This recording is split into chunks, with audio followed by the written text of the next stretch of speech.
Hello, and welcome back to Speak English Daily. Hi, everyone. We are very happy to see you here today.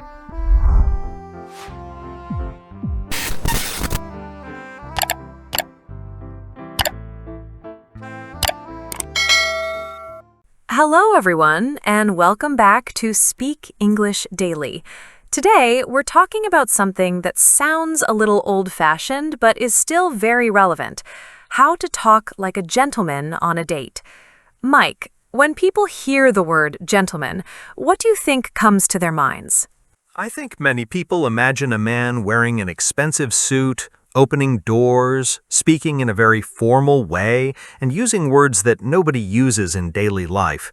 Some people even think a gentleman must look wealthy or come from a certain background. That's true. The word can create a very specific image. But is that what being a gentleman really means? Not at all. In my opinion, a gentleman is not defined by his clothes, his income, or how fancy he sounds. A gentleman is someone who treats other people with respect. It's much more about behavior than appearance. That's interesting, because many people focus heavily on appearance before a date. They spend hours choosing clothes, styling their hair, and trying to look perfect. And there's nothing wrong with wanting to look your best. First impressions matter. Most people notice appearance before anything else. But appearance can only take you so far. After the first few minutes, your communication becomes much more important. So you're saying that looking good may help someone make a good impression, but conversation is what keeps the connection going. That's right. Think about it this way. You might meet someone who looks amazing, but if they can't carry a conversation, the date can become uncomfortable very quickly. On the other hand, someone with average looks can become much more attractive through confidence, kindness, and great communication. I think many listeners will be surprised to hear that. Social media often makes it seem like appearance is everything. Social media can create that impression, but real life is different. Most people remember how they felt during a conversation. Did they feel comfortable? Did they feel respected? Did they enjoy spending time with the other person? Those things matter a lot. Another stereotype is that gentlemen speak in a very formal way. Some learners might think they need advanced vocabulary or complicated expressions. That's a common mistake. Talking like a gentleman doesn't mean sounding like a character from an old movie. You don't need fancy words. In fact, using overly formal language can sometimes come across as unnatural. A gentleman speaks clearly, listens carefully, and shows genuine interest in the other person. That sounds much more realistic for modern dating.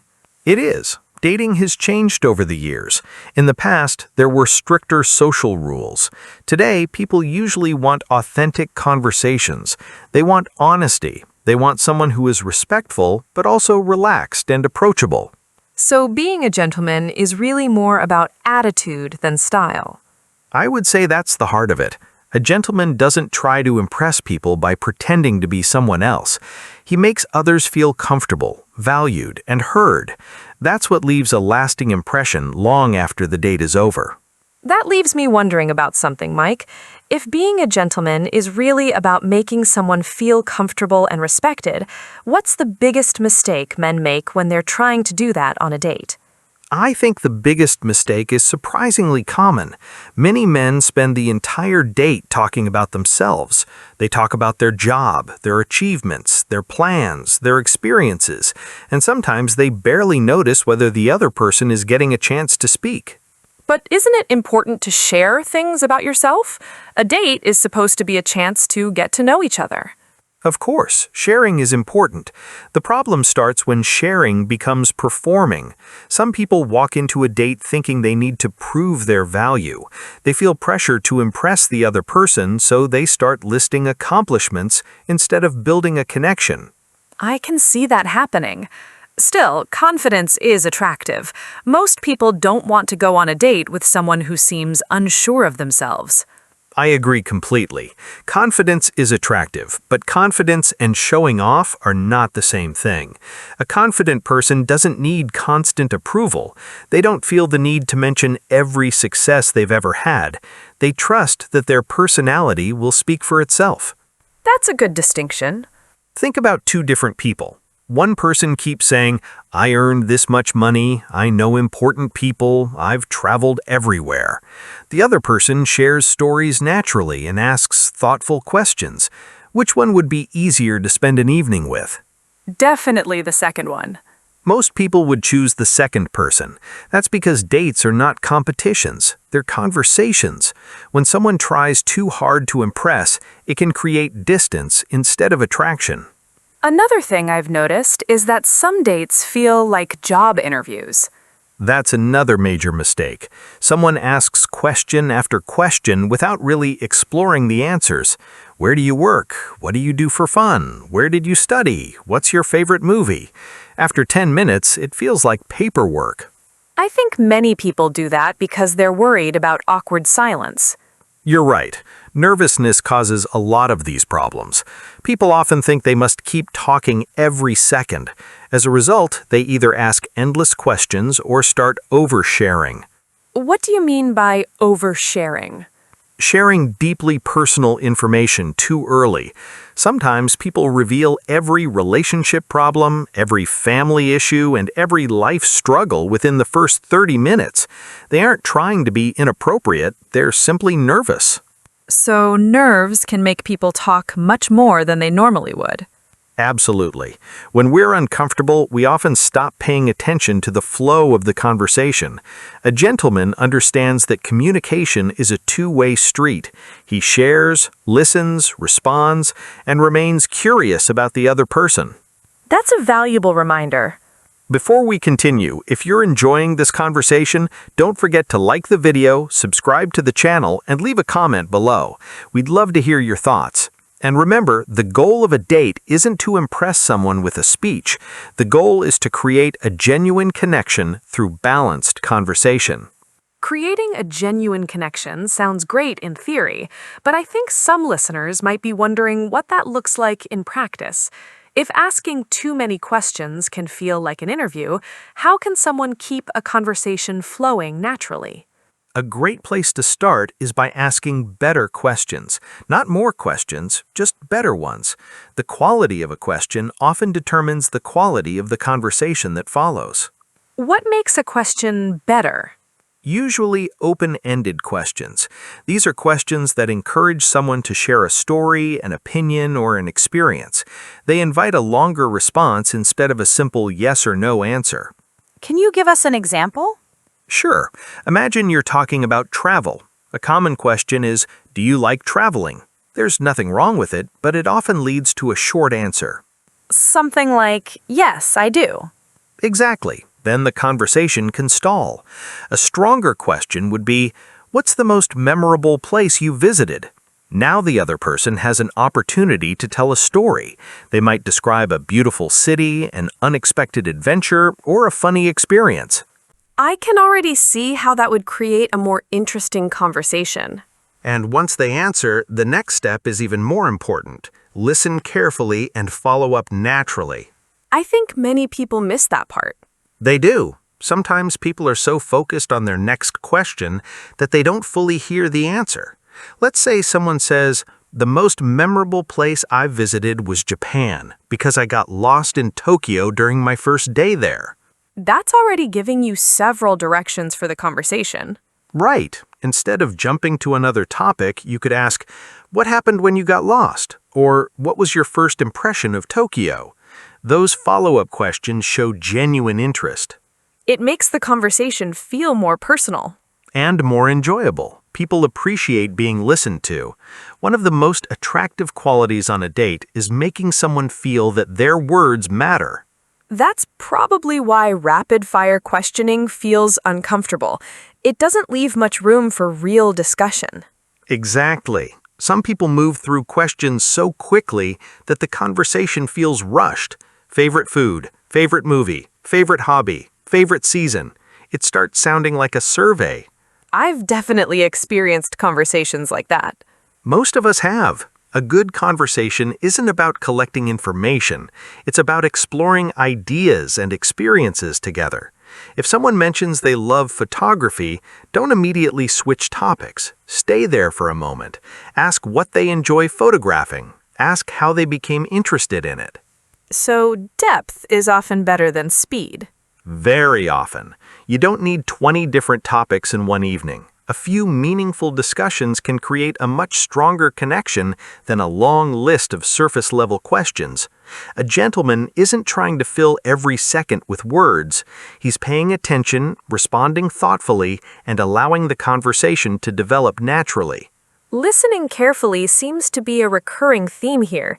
The more we talk about dating, the more it sounds like being a gentleman has less to do with saying impressive things and more to do with how you make the other person feel. I think that's a big part of it.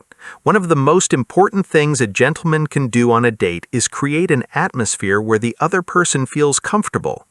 When people feel relaxed, conversations become more natural and enjoyable. How does someone do that?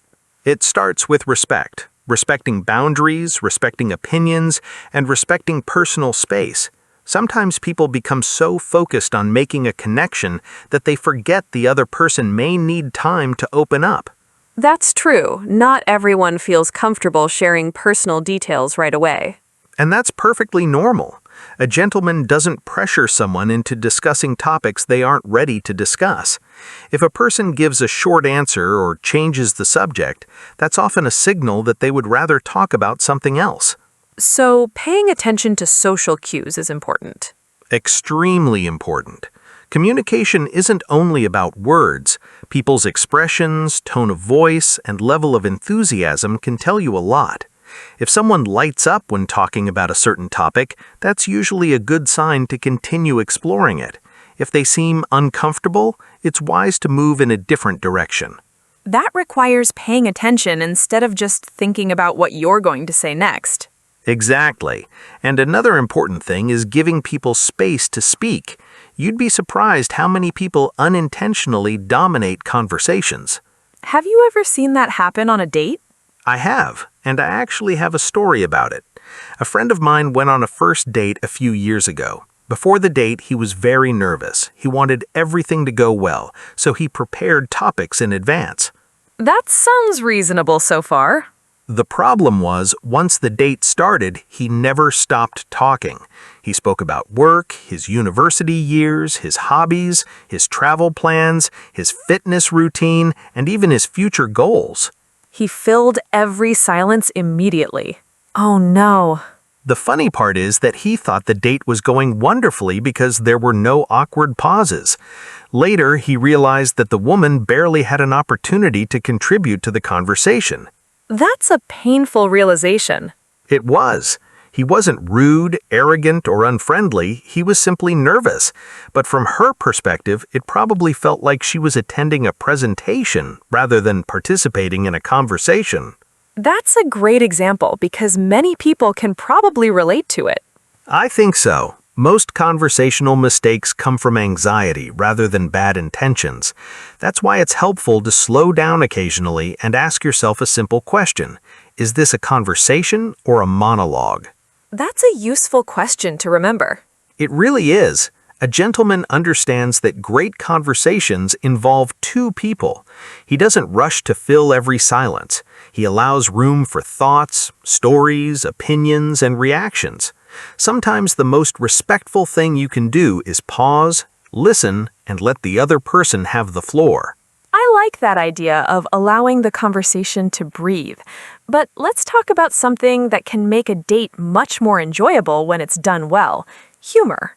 That's a great topic because a lot of people worry about being funny. They think they need to entertain the other person for the entire evening. And that pressure probably makes things worse. Usually, yes. One of the biggest mistakes people make is forcing jokes. They become so determined to appear funny that every sentence sounds rehearsed. I think everyone has met someone who tries a little too hard. Definitely. Humor works best when it feels natural. It grows out of the conversation instead of being inserted into it. When someone is relaxed, funny moments often happen on their own. So being funny isn't really about having a collection of jokes ready. Not at all. In fact, some of the funniest people I know rarely tell actual jokes. They notice little details, make playful observations, and respond to situations in a lighthearted way. That sounds much easier than trying to perform like a comedian. It is. Another skill that can work well is playful teasing, but it has to be done carefully. I was waiting for you to mention that. Some people are good at it, and some people are terrible at it. That's because playful teasing should make both people smile. It shouldn't make someone feel embarrassed or criticized. For example, if someone says they've watched the same television series 5 times, you might jokingly say, "So, you're secretly part of the cast now?" That's harmless and playful. Right, it's light and friendly. The goal isn't to win points, the goal is to create a fun atmosphere.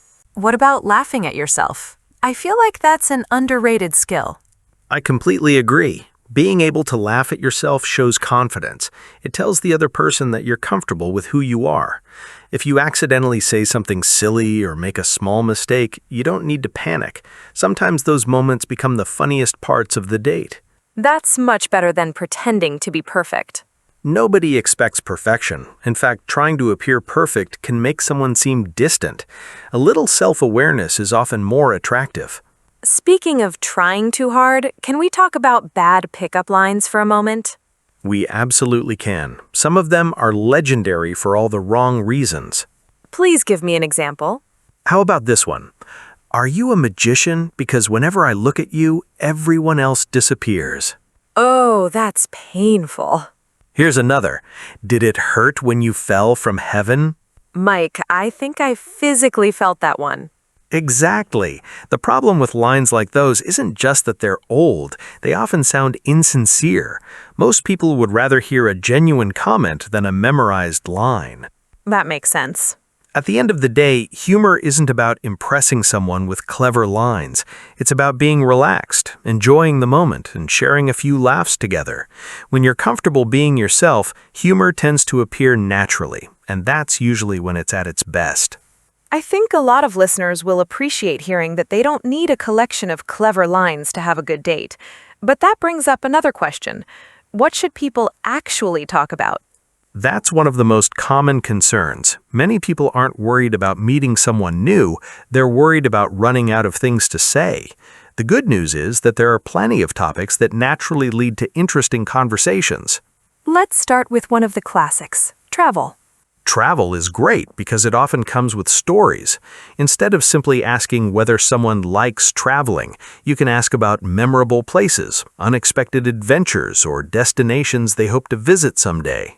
People usually become more animated when they're telling stories. Exactly. Stories reveal personality. You learn much more from a travel experience than from a simple yes or no answer. What about hobbies? Hobbies are another excellent topic because they give insight into how someone spends their free time. Whether a person enjoys photography, cooking, hiking, painting, or learning languages, there's usually a story behind that interest. And people generally enjoy talking about things they're passionate about. Very much. You can often hear the difference in someone's voice when they're discussing something they genuinely enjoy. Another topic I love is childhood memories. That's one of my favorites too. Childhood stories can be funny, surprising, and sometimes even a little embarrassing. They help people see a different side of each other. I remember one of my childhood adventures involved trying to build a treehouse with absolutely no construction skills. And that's the kind of story people enjoy hearing. Personal experiences make conversations feel real. What about dreams and goals? That's a wonderful topic when discussed naturally. Asking someone what they hope to accomplish or what they're excited about in the future can lead to meaningful conversations. You learn what motivates them and what matters most to them. It also creates a more positive atmosphere. That's true. Speaking of positivity, funny experiences are another fantastic subject. Everyone has a story about an embarrassing moment, a travel disaster, or a misunderstanding that became funny later. Those stories tend to make people laugh together. And shared laughter often helps people feel more connected. We've talked about good topics. Are there any subjects people should be careful with on a first date? A few. One common mistake is spending too much time talking about ex-partners. Even if the stories seem harmless, it can create an awkward mood. That's probably not the direction most people want a first date to go. Usually not. Another thing to avoid is constant complaining. If every topic turns into a complaint about work, traffic, family, or daily life, the conversation can become exhausting. Negativity tends to spread quickly. It does.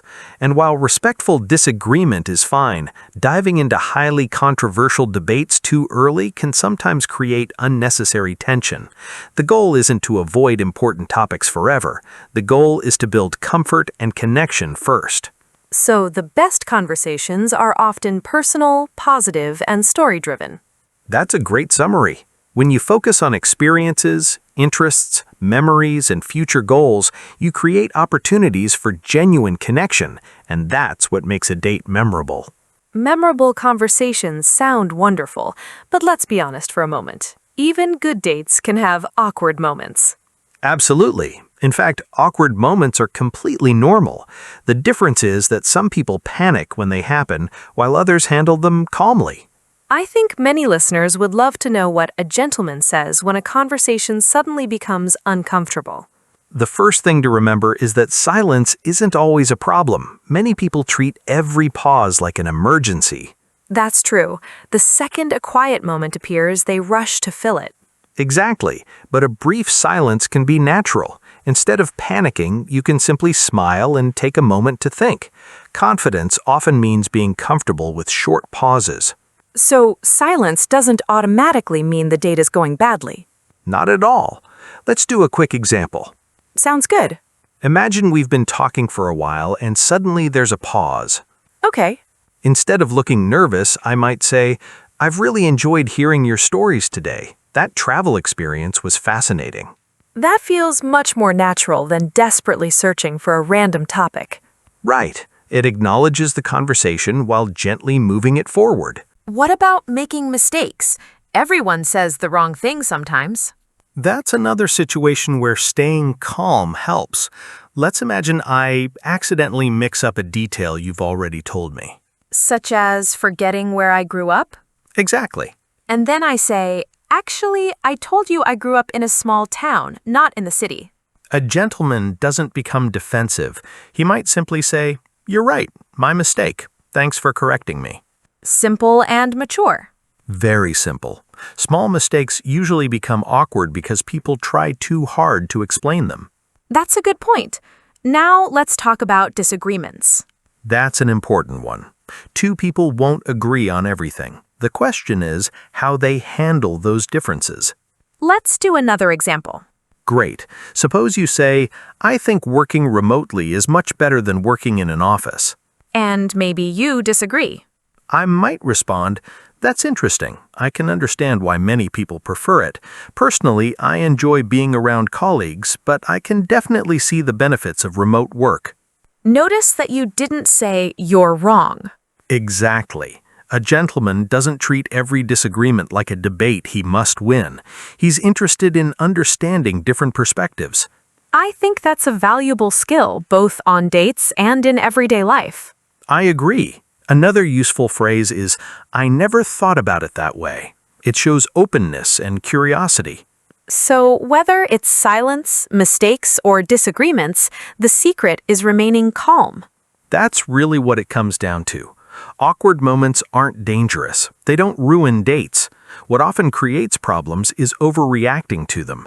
A gentleman stays relaxed, treats others with respect, and remembers that no conversation has to be perfect. Sometimes the most impressive response is a calm smile and a thoughtful reply. As we've been talking today, I've noticed something interesting. Many people probably started this conversation expecting tips about clever phrases or impressive things to say, but we've spent most of our time talking about listening, respect, and communication. That's because those things matter far more than most people realize. In fact, I think we've reached the biggest secret of all. The people who have the best conversations on dates are usually the ones who stop trying so hard to impress. That's probably surprising to some listeners. It can be. A lot of people enter a date thinking they need to present the most impressive version of themselves. They want to seem smarter, more successful, funnier, or more interesting than they really are. And that creates pressure. A huge amount of pressure. When you're focused on creating an image, you're not fully present in the conversation. You're constantly wondering how you're being perceived instead of enjoying the interaction. So what should people focus on instead? Being genuine. That doesn't mean sharing every thought that comes to your head. It means being honest about who you are. If you have a hobby you're passionate about, talk about it. If you don't know something, admit it. If you're nervous, that's okay too. I think authenticity is becoming more appreciated these days. I agree. Most people can tell when someone is trying too hard. Genuine confidence feels very different from arrogance. How would you explain that difference? Arrogance says, I'm better than everyone else. Confidence says, I'm comfortable with who I am. A confident person doesn't need to dominate conversations or prove their value every few minutes. That's a powerful distinction. It really is. And when we talk about being a gentleman, respect should always be more important than charm. That's an interesting statement. Think about it. Charm can attract attention, but respect builds trust. Someone might forget a funny joke you told or a clever story you shared, but they'll remember how you treated them. That reminds me of something I've heard many times. People often remember how you made them feel long after they forget the details of a conversation. That's very true. Years from now, someone probably won't remember every topic discussed on a first date. They may not remember every question or every answer, but they'll often remember whether they felt comfortable, valued, and respected. When you put it that way, the idea of being a gentleman becomes much simpler. It does. It stops being about techniques and starts being about character. So, if we had to summarize today's conversation in a few sentences, what would you say? I would say this. A gentleman is not someone who tries to impress everyone. A gentleman is someone who makes others feel respected, heard, and comfortable. He listens more carefully, communicates more thoughtfully, and treats people with kindness, regardless of the situation. I think that's a wonderful message to end on. And if our listeners remember only one thing from today's discussion, I hope it's this. The best conversations happen when you stop performing and start connecting with the person sitting across from you.